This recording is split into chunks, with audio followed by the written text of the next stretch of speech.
PA Books is a production of PCN, a nonprofit television network. Listeners like you make our programming possible. To learn more about PCN's mission and to support PCN with a donation, visit PCNTV.com. This link and others can be found in our show notes. We appreciate your support. Welcome to the PA Books Podcast. I'm Phil Beckman. PA Books features interviews with authors of books about Pennsylvania history, culture, and people. In this episode, we talk about the murders of two police officers in Kennett Square, Pennsylvania in 1972. Our guest is Bruce Mowday, and his book is Small Town Cops in the Crosshairs.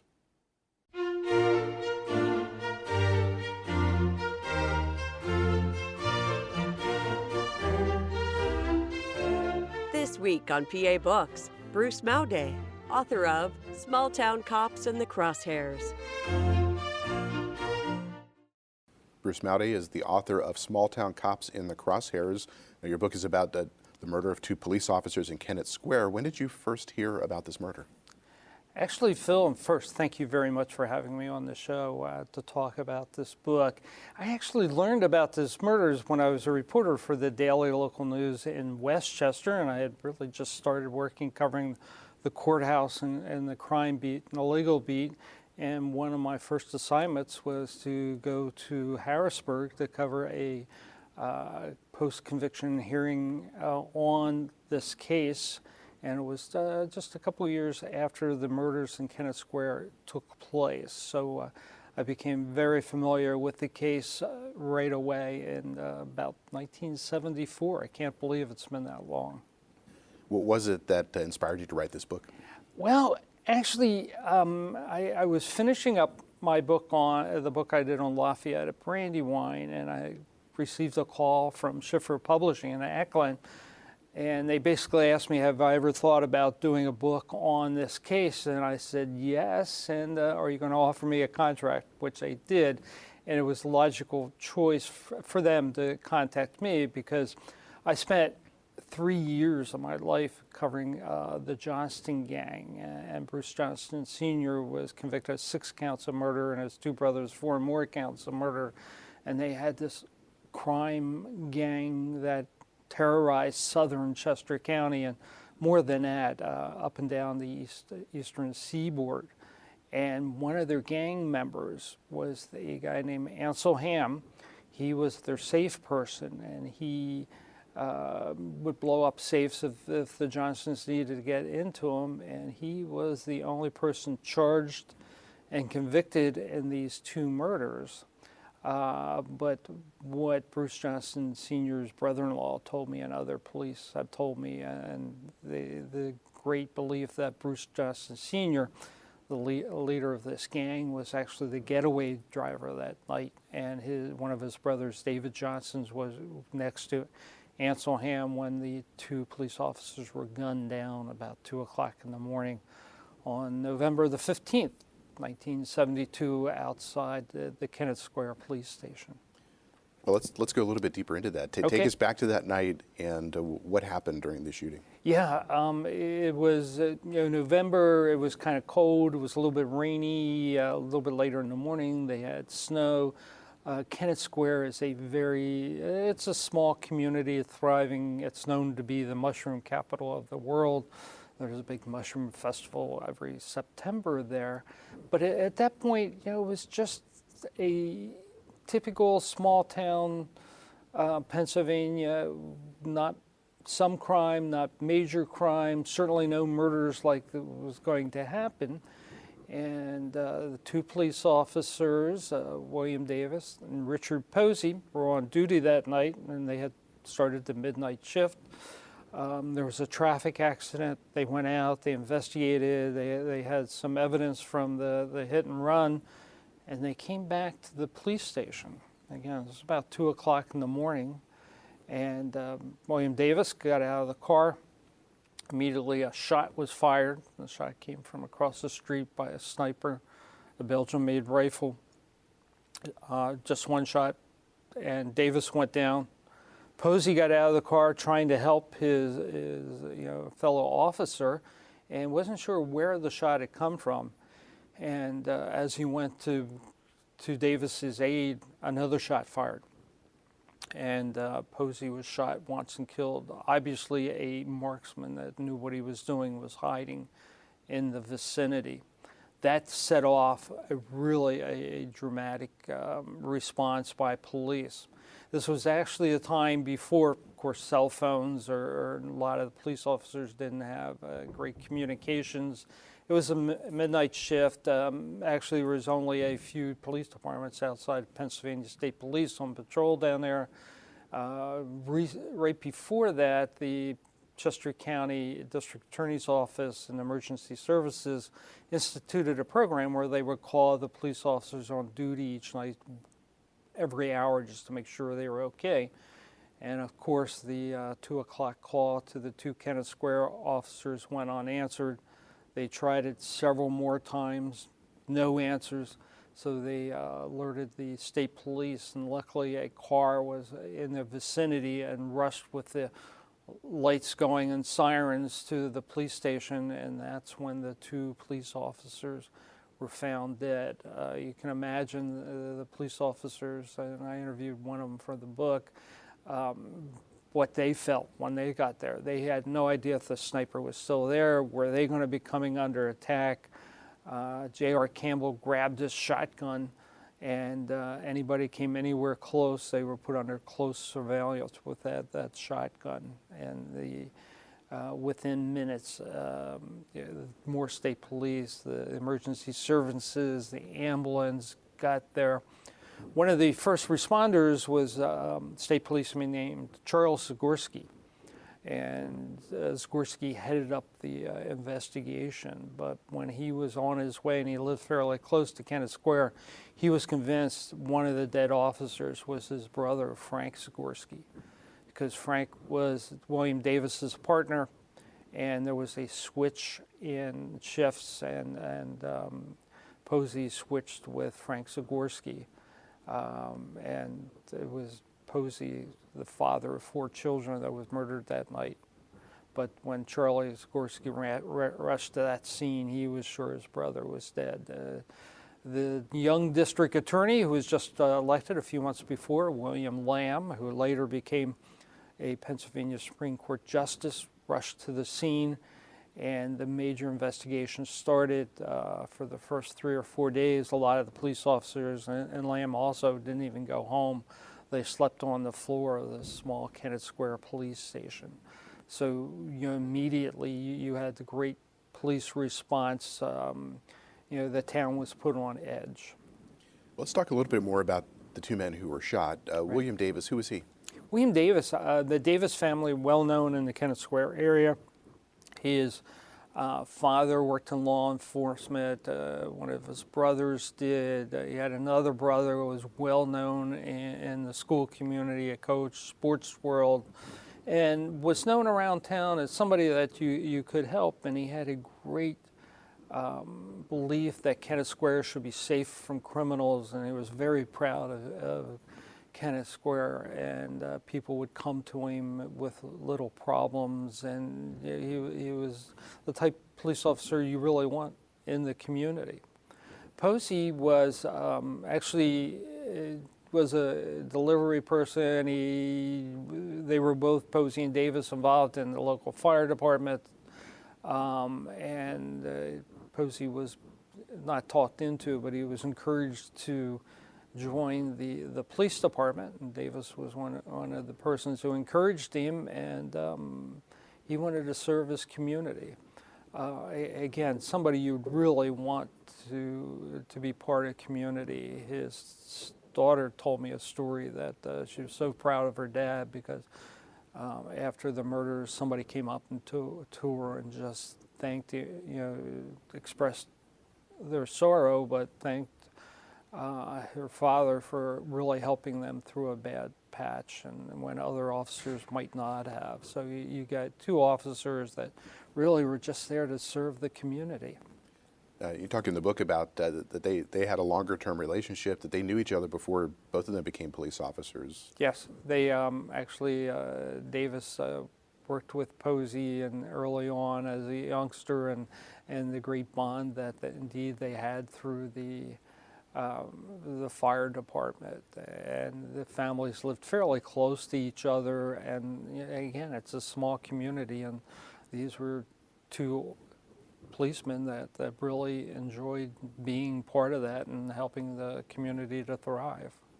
So when they were when the shooting took place, was it early in their shift or in the middle of the shift? It was early in the shift. They had the midnight shift, and they went out on the streets about midnight. And like I said, it was not a nice night out. There was a traffic accident, a hit and run. Wasn't overly serious, but they investigated. They had some of the evidence they had in their car, and they decided to, they'll go back to the police office and put the evidence in the office, and then go back out and shift. So they had only been on their shift a couple hours when the shooting took place. Would they normally have been separate out individually, or? Yeah, they usually did partners. I said that Westchester or Kennett Square was not a haven of criminals. When I talked to some people who lived there at the time, you had some people say, "Well, it was just like Mayberry. There wasn't any problem." I think I was a little kind of rose-colored glasses remembrance of Kennett Square, and others said that it had its rough patches. It had bars. Sometimes you had bar fights. There was the Kennett Square mushroom community. So it had its rough edges.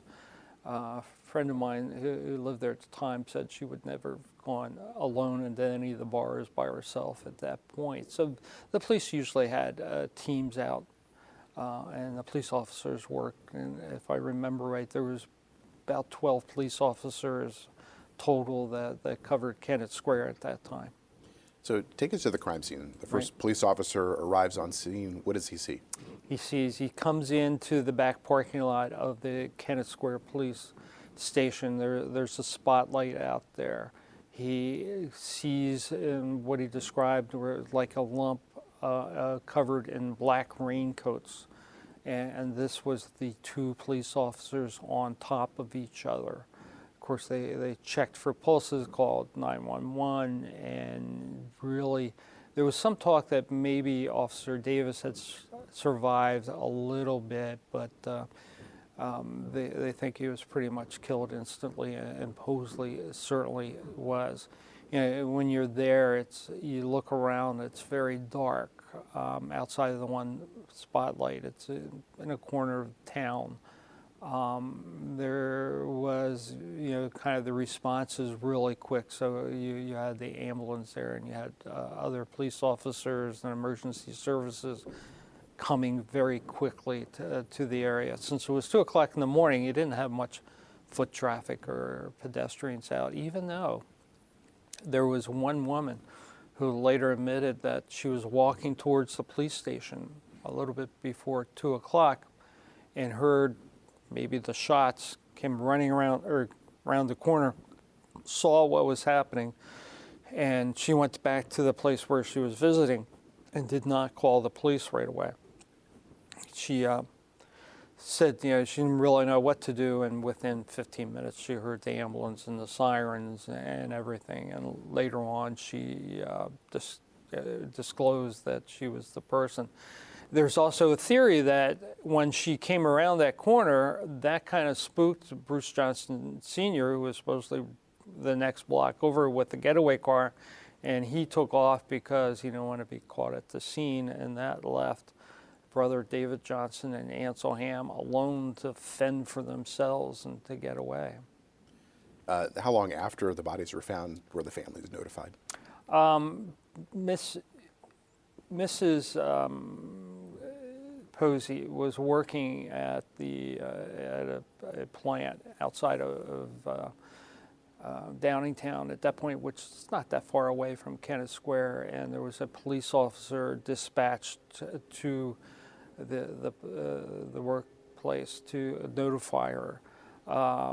We have reports what happened. She really didn't remember. Of course, she was in a great distress. Her husband was shot and killed and was taken to the hospital where she met one of her oldest daughter. So she learned fairly quickly, I think within hours. The police radio dispatchers, one of the Davis family members was a member and worked there at the dispatcher. They were alerted immediately because they were working getting police officers there. The family really learned about it very, very quickly. One of the brothers was working as a bartender at a restaurant just outside of Kennett Square near Longwood Gardens, and by the time he got home to West Grove, and it was not too long after the murders, and when he drove up to the house was lit up. His parents were there, and they had already been informed that William Davis was shot and killed. So the family was really notified. I had a chance to interview some of all the children of the Posey, and Brian Posey was the youngest. He was 5 years old at the time, and what he remembers about that, being woken with great anguish and cries in the house, and he comes out of his bedroom and comes down the steps and wanted to know what's going on, and he was just told, "Your father will never come home again." A very poignant place. The oldest daughter was just married, and she was a nurse, and she was alerted, and she rushed to the hospital to be with her mother, and the other sister and brother were home, and they were in high school, and it's just the great, how it affected their lives, and what was the loving father being taken away from them. Part of this book really goes to the police officers and the family and their loss and the sacrifices made by the police. This is, a bigger story than it's just not another crime murder book. And when I give talks on the book, I let people know, this is not a TV show. This is something that happened to real people. They lost fathers. They disrupted lives. And you got to really know the consequences of these crimes. It's just not a TV show or a video game by any means. How fast did word spread throughout the community? Pretty fast. Of course, right at the scene, there were some people in apartments and houses, and they saw the commotion. It was on the radio the next morning. So very early in the morning, people waking up were told of the murders. I had a good friend of mine who used to be a reporter for me when I was managing editor at the newspaper, and she lived in Kennett Square at the time. And she remembers hearing about it on the radio, and one of her neighbors giving her a call.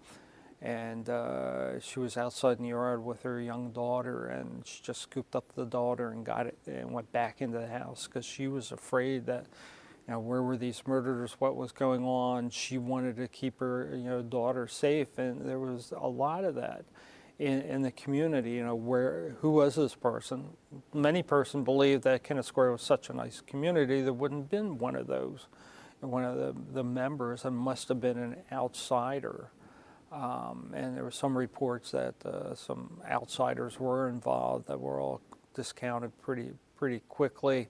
There was another police murder that took place in New Jersey where somebody was murdered, and there was vowed revenge on police officers for the murder of this criminal. And at first, since it was so close to the deaths of Davis and Posey, they thought this might be the revenge killing that was threatened, but it wasn't. But you had the whole town just really on edge for days and days. Yeah, you say in the book that rumors and conspiracy theories were spreading. What were people saying? People were saying, well, we heard that this was time of the Black Panthers. Maybe they were doing it. It was the time of the, like I said, that somebody had threatened revenge on police officers because of the death of a criminal. They thought that was it. There was a lot going around. The police had a lot better look and thoughts of who committed the crime than what the rumors going around.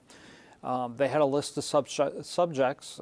Ansel Ham was one of the ones at the top, but as I was told, they didn't discount the other theories, and they had go where the evidence took them, and that's what they were doing. So they were pretty focused, and I said that Charlie Zagorski was the state policeman who pretty much headed up the investigation, and he thought pretty quickly that Ansel Ham was involved because there was a prior incident with Ansel Ham and William Davis and Frank Zagorski, and that put Ansel right up on the top of the list.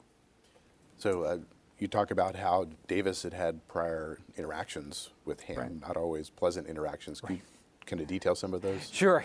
Ansel Ham was a gang member, went to Unionville High School, loved his guns, loved to shoot, became involved in the Johnstons. Like I said, he was their safecracker. He spent a little bit of time in jail. He loved to collect guns. He probably didn't want to be his neighbor out there because he loved to kind of shoot the guns off. And so you had him, just kind of thought he was full of himself and he could do what he wanted because he was a bad guy.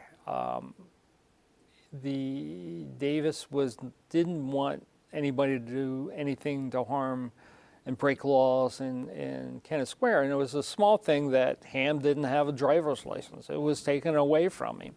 So Ansel, every time he drove through town, Davis and his partner Frank Zagorski would stop and get tickets and ask for its license, and Ham usually turned it over, but one day, just a couple of weeks before the murders, he didn't. And there was an altercation, and what Davis had testified to, and his partner Frank Zagorski and other civilians said that Ansel Ham rammed the door of the car into Davis and knocked him down, and there was a struggle, and he had to be subdued, and Davis took Ansel Ham into the police station and charged him with assault on a police officer, which meant that if convicted, and there were plenty of witnesses to it, that Ansel Ham would probably spend some more time in prison. Ansel said that, I didn't do it.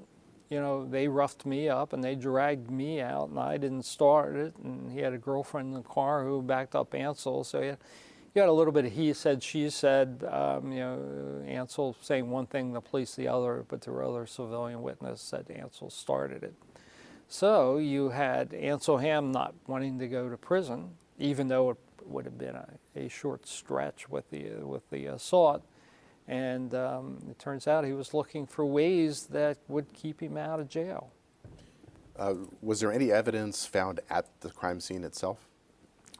The crime scene, they knew the area where the shots were fired. They found some cigarettes. They found a couple shell casings, and one of the two bullets that were fired, the fatal shots, one of them was in good enough condition that they could test it if they found the rifle and could do the ballistics on it. There wasn't much evidence right there, and that was about it. And where the shots were fired was across the street from the police station, across the road, near a tree near a business office where an insurance company was located. So there was some physical evidence there right at the scene, but not a lot. The key physical evidence was found several days later. And that was found as a result of this large search. Can you describe this search? You talk Sure. about how the lead investigator had a hunch. He just kind of followed through on it. As I said, Charlie Zagorski thought for sure Ham had something to do it. And he said, look, Ham's house is on a direct line. It's 1 mile away. This was the first Sunday after the shooting, and there was we can talk about it, the big funeral that took place the day before that filled the streets of Kennett Square. But next morning, again, it was not a great day. It was rain, it was a little bit of snow. It was your typical end of November day. And Zagorski talked with William Lamb, the DA, and said, we're going to do a search. Zagorski got together a lot of police officers, some firemen, and some Boy Scouts that they thought they could trust. And they put them all in this big line right out in front of the police station, and they started a search all the way across that mile to get to Ham's house. They had to cross roads, they had to cross cemeteries, and it was very organized. The orders were, if anybody saw any piece, something that looked like it could be evidence, and if it was or not, just stop, put your hand up. A police officer would come over, examine, would keep that piece if they thought it was evidence, and they would continue along that search. They had to go across the Route 1 bypass, which was there. They went over that, and they continued that investigation. And then one of the firefighters saw a rifle with a bent barrel, and he put up his hand, and the police came over, and of course they just stopped everything at that point. Charlie Zagorski, some of the others went out to examine the rifle. They actually dismissed all the firefighters and the Boy Scouts. We'll be back in a moment with the PA Books Podcast. Enjoying this podcast? Please support PCN with a donation at pcntv.com. This link and others can be found in our show notes. We appreciate your support. So once they found this rifle, what happened next? Of course, a great commotion within the police department. They took it back. They showed the district attorney, Bill Lamb. Other state policemen were there looking at it. And one of the officers said, "I've seen that rifle before. It was in Ansel Ham's home." And it was discovered fairly close to the Ham's home, not on the property, but really close. And the police officer was questioned about it. And it turned out a few years before, while Ham was in prison, that the state police thought Ham was involved in some burglaries, involved some weapons, and with a search warrant, they took a number of weapons out of Ham's house, including this Belgium rifle. They had the serial number on it, and they checked, and indeed that was the rifle that was taken out of Ham's house and returned to Ham's mother while Ham was in prison. So it's believed that Ham didn't even know the gun was in the state police possession, the murder weapon. The weapon itself, the end of the barrel, was greatly bent, and the police believe that the criminal believed that if they bent the barrel, that they wouldn't be able to get any ballistic matches on the bullet, which was totally wrong. From what I learned and what was said during the trial was that the ballistics, really what you needed was right at the end of the barrel, and the end of the barrel was intact. To make sure they could get the rifle test fired, they had the barrel checked to see if it would explode because of the mending if fired again, and it turned out that the integrity was intact. So they took it to their firearms expert, and usually you take the rifle and fire it down into a barrel of water and recover the spent bullet to match the murder bullet. But in this case, they put the barrel straight up in the air, and because the barrel being bent to go down was kind of interesting to everybody that saw it, and they recovered the spent shell. They matched it to the one that was taken from Officer Davis's body, and it was indeed matched. So now they had the rifle that was used. The couple other pieces of the rifle was torn apart, but they found them close to where the rifle itself, the body, was found. And they had a pretty good idea that was the murder weapon. Now, the problem was, they still had it a couple feet away from Ham, so they had to continue the investigation. So at what point, now he would of course be arrested at some point, but take us from finding the rifle to the point at which they have a search warrant to go to his house. They actually interviewed Ham several times before that rifle was found. Again, there was a great belief Ham was a good suspect and possible the murderer. And he gave a couple of different stories saying that he was, home, he was with his brother, they were playing cards. His brother lived in a trailer real close to the Ham house, and, it wasn't him. this alibi changed a little bit with different people giving him different alibis at times. And after the gun was found and the ballistics and everything was checked, it was the next day that they decided to arrest Ham. This was a big case. There were national news media there. All the Philadelphia papers were there. It was pretty close, only 30, 40 miles from Philadelphia. So there was a lot of Philadelphia there. There was great press. And you had some people from the state police that really wanted to be involved in it. And the state police commissioner decided he would lead the charge to arrest Ham. And I remember one of the Chester County detectives saying, you know, he's just grandstanding for the media and the cameras, and he's going to get himself killed. But that was not the case. Ham came out pretty meekly the next day and was arrested and taken into custody.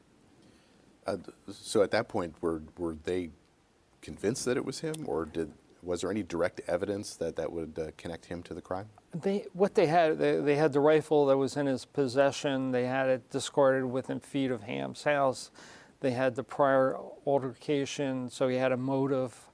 I don't think anybody really seriously at that point thought that they had arrested the wrong person.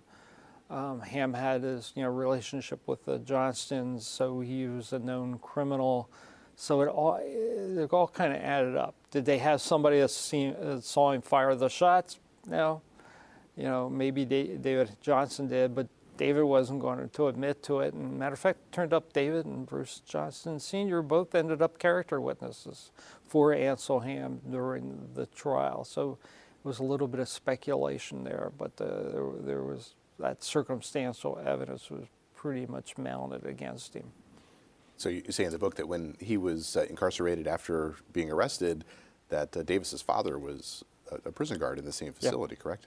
Yeah, they made sure that the father and Ansel Ham never got anywhere close to each other. They were very sensitive to that. And like I said, the Davis family, well known, others in law enforcement, and the outpouring of grief was just something. The Saturday after the murders were the funerals in Kennett Square. And it was in a small funeral home right on the main drag there in Kennett Square. And they had so many police officers, not only from Chester County, but around the state and around the country that wanted to attend. They knew that they all couldn't drive up to it, so they actually got school buses, a dozen of them, and met out by the school and bussed the police officers. I talked to one shop owner and a barber, actually, who was there early, and he said when he got there that morning, the streets started to be lined, and there were 2 and 3 and 4 people deep at places wanting to pay their respects. The police actually also refurbished as much as they could the car that the officers were in when they were shot, and actually it's the cover of my book has that that car on the cover. There was one of the departments from California flew in one of their police cars to be part of the funeral procession. It was an all-day, kind of event. One police officer was buried more out towards Longwood, and the other one more out towards West Grove. But it was an all-day affair, and people just turned out to pay their last respects. You mentioned that Philadelphia Mayor Frank Rizzo attended. President Richard Nixon wrote a letter to the families. Yes. Yep. This was a big deal. And when I was working with Schiffer Publishers, we were talking about the title of the book. And actually, I wanted it to be called Loss of Small Town Innocence, because at that point in time, in the early 70s, the rule of all law and order was still there. People had really respected each other. That's all kind of changed today, but at the time, that's where it was. Sure, there were some police officers that were killed in the line of duty, but usually it was the big cities and not in small town like Kennett Square. And for this to happen, a sniper slaying of 2 police officers, getting out of their car at their police station in a town like Kennett Square, this really was the beginning of the loss of small town innocence. If it could happen in Kennett Square, it could happen any place. And I think that was one of the reasons where you got a lot of the publicity, and national news media covered it and brought in the Frank Rizzos of the world to pay their respect. Now, Ham would initially be appointed 2 defense attorneys. Who were they? The 2 defense attorneys, they went roundabout. One ended up being Fred Catamus, the country lawyer. He was a character. I covered him as a newspaper reporter. Very good defense attorney, but as Bill Lamb said, you could never tell what Fred was going to do, how much he would push the lines or come up with, and I think the judges knew that, and they appointed Ronald Nagel, young attorney, former FBI agent, a little bit more grounded, and to be his co-counsel. Fred died a few years ago. I talked with Ron, and Ron later became a common pleas court judge himself. Very, very good guy and a very good attorney and judge, and true to his professional conduct. He couldn't talk to me about anything that was involved in the case because they're not allowed to. But they ended up with some really good, Ansel Am had some really good legal counsel. He was given a private investigator to do some research for the defense. So he was aptly represented during the trial. Now, you mentioned also that initially they thought that the guilty parties were the Ridge Runners. Who were the Ridge Runners? Yeah, Bill Lamb liked to call them Ridge Runners, the Johnston gang. The Johnston family really came from the South, from Tennessee area, Mountain City, Tennessee area, and there was a lot of people came up to Chester County to work in the mushroom farms and some of the others, and the Ridge Runners were known as the people who ran illegal liquor through the ridges of down south. And Bill Lamb liked to say, this family from Chester County are kind of offset. Mrs. Johnston, the matriarch of the family, came up from Tennessee and married a Quaker, Passmore Johnston, from this area, and older than she was, and he died early when the 3, large family, but 3 brothers that were involved in the crime, Bruce Sr., David Johnston, and Norman Johnston, they would kind of pass that down, and Ansel was part of their gang, so he was one of the Ridge Runners from Chester County. So at this point, the trial begins. How does the way that the community responded to the murders affect selecting a jury? The jury, because the trial was there was a lot of publicity. They moved the trial to Dauphin County, to Harrisburg, and that's where the jury was really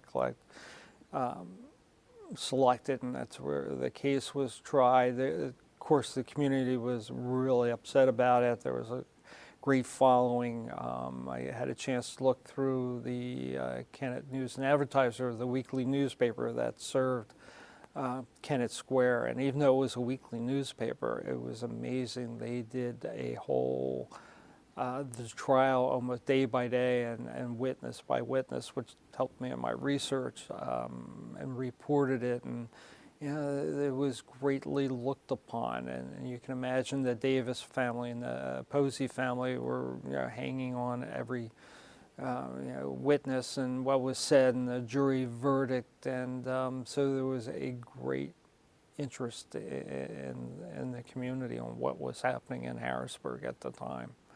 Who was the prosecutor? Bill Lamb was the prosecutor, the district attorney.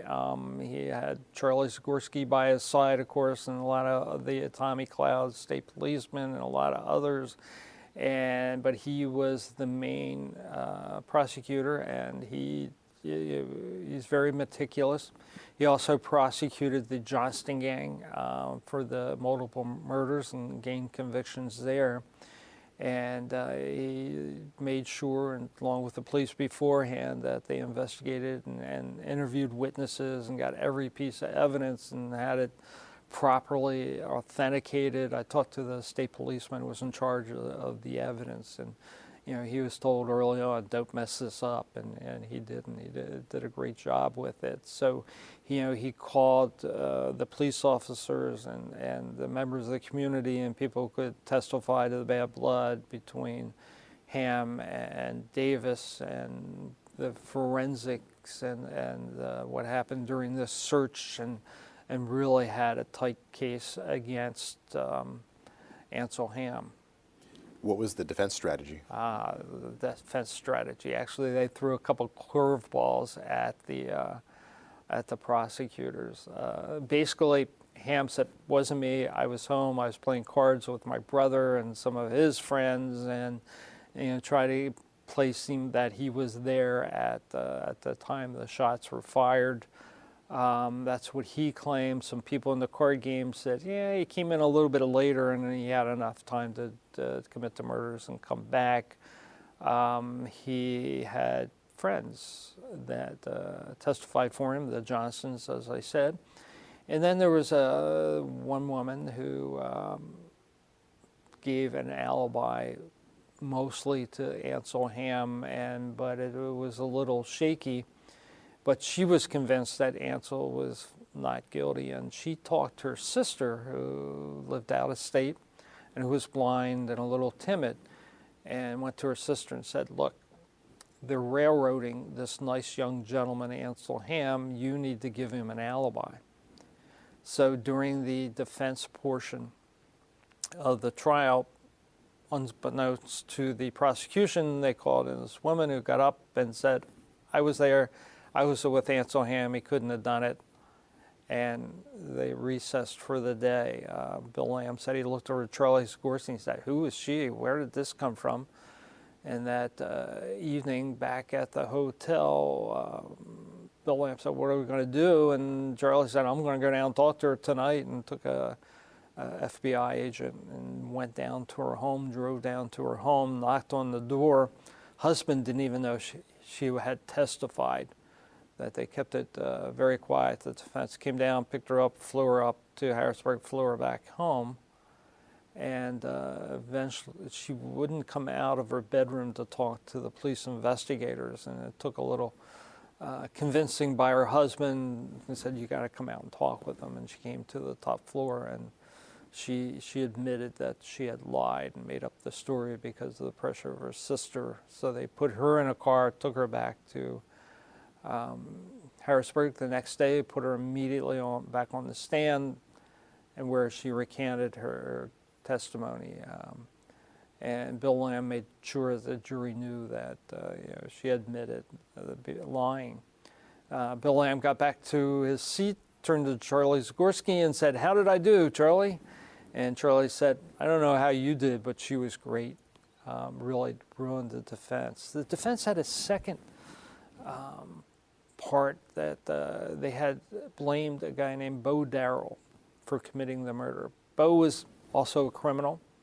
He had had his run-ins with Davis also. There's some talk that Davis had made advances to Bo Darrell's wife. Wife denied it, said that she worked in a bar and Davis offered to buy her a drink, but that was it. There was nothing between them, but there was enough to say Darrell had a reason for murdering Davis. And Bo Darrell became a convenient scapegoat because he died between the time of the murders of the policemen and the trial, so he wasn't there to defend himself. The theory of the Bo Darrell did it was broached to the defense attorneys pretty close to the trial, and it came after the Johnston brothers made numerous visits to Ansel Ham in prison. So the prosecution believes that indeed that defense was hatched in prison and given to the defense attorneys to present. it was pretty much unbelievable. They pointed out that Bo Darrell lived in Dilworthtown, which is northeast of Kennett Square. Why would you shoot the police officers, run to Ham's house with the state police closing in, the sirens, drop the gun there, and then go back to your house? You're going to get caught. There was just no reason for doing that, and the defense couldn't explain that portion away. Did Ham himself testify? He did. He didn't do it, and he was playing cards. He just said, "Wasn't me." It's funny. When I was researching the book, Ansel Ham is still alive. He's in prison, serving his 2 consecutive life in prison terms. And I wanted to, of course, interview him. Being a newspaper reporter, you like to get both sides of the story. It doesn't matter if you believe one or the other, but you at least should give the people a chance. And as I was doing this was COVID era. And I wanted to talk with him. I had a lot of questions, but actually visiting prisons, it was restricted, and it was probably not a good idea with COVID going around. So I thought, I got to get to him some way, and I wrote him a letter, explain who I was, what I was doing, and I had a set of questions. I think there was 10 or 12 questions beginning. And of course, one of them was, did you do it?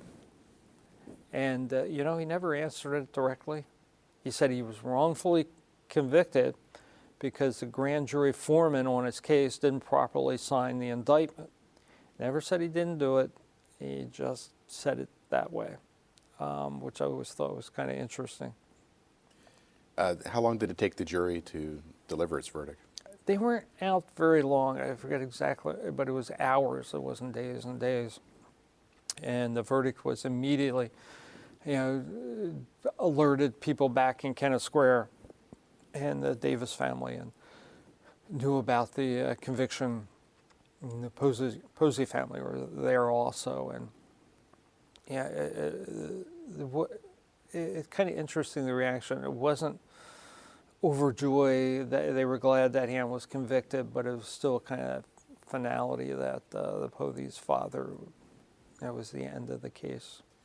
You talk in the book about how Ham spent years filing appeals and trying to get out of jail. What was he doing?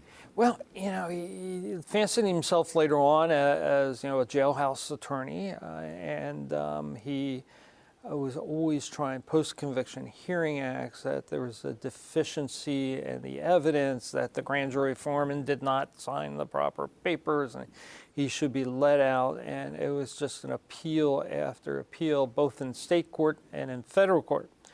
Now, in federal court, if you keep bringing the same item up again and again in a legal point and it's rejected, they will finally say, we're not going to hear anymore unless there's something new.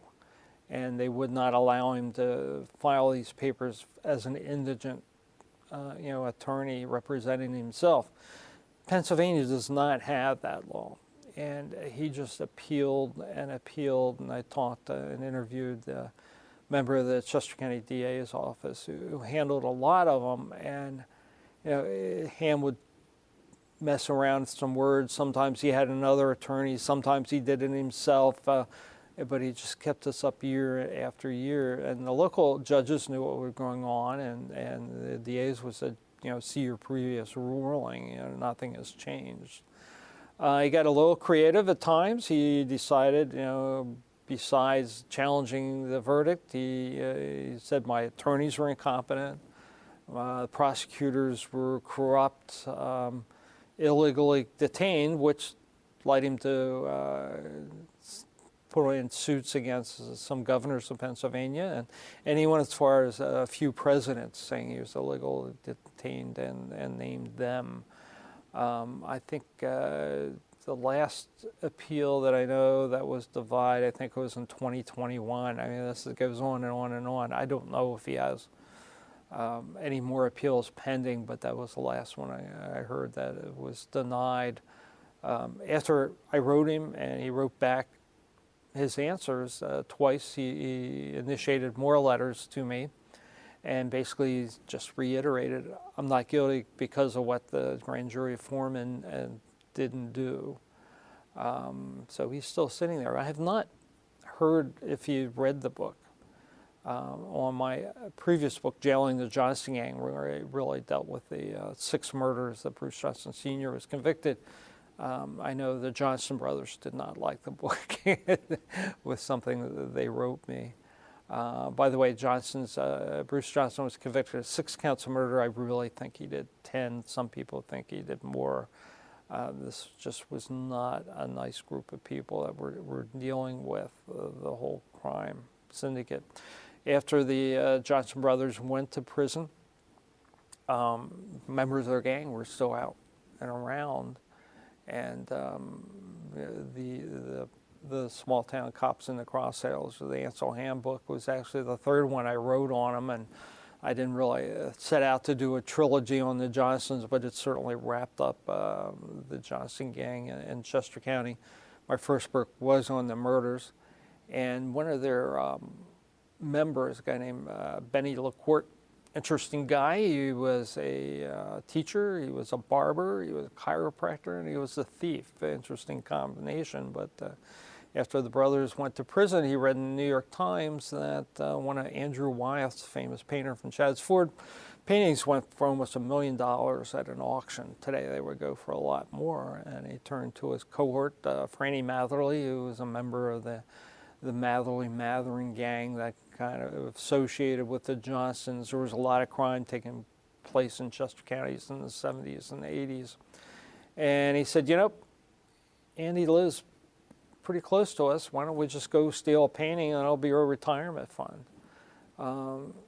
Like an interesting idea. So they recruited a burglar out of Tennessee who was known as a master thief. Came up. They broke into the Wyeth's estate, the granary, the outbuilding that Betsy Wyeth used as a business office, and they took out 15 paintings that night, 7 of them by Andy Wyeth, 6 by Jamie, and 2 others from Betsy's personal collection worth millions and millions of dollars. And I did a book, Stealing Wyeth, that kind of details that. A lot of the same investigators from Charlie Zagorski involved in all 3, and Tommy Cloud in all 3, and by that point David Richter, the FBI agent, was involved, and he was instrumental in the murder convictions and tracking down the paintings, where they went. I actually did a book signing with Jamie Wyeth up in Maine, and Jamie liked the gang that couldn't shoot straight aspects of the books because they had these millions of dollars worth of paintings and they couldn't sell them because they were so well known, and within 48 hours of the theft, every museum and auction house and dealer knew that these paintings were stolen. Now, one of the Johnstons, Norman, actually escaped from jail at one point.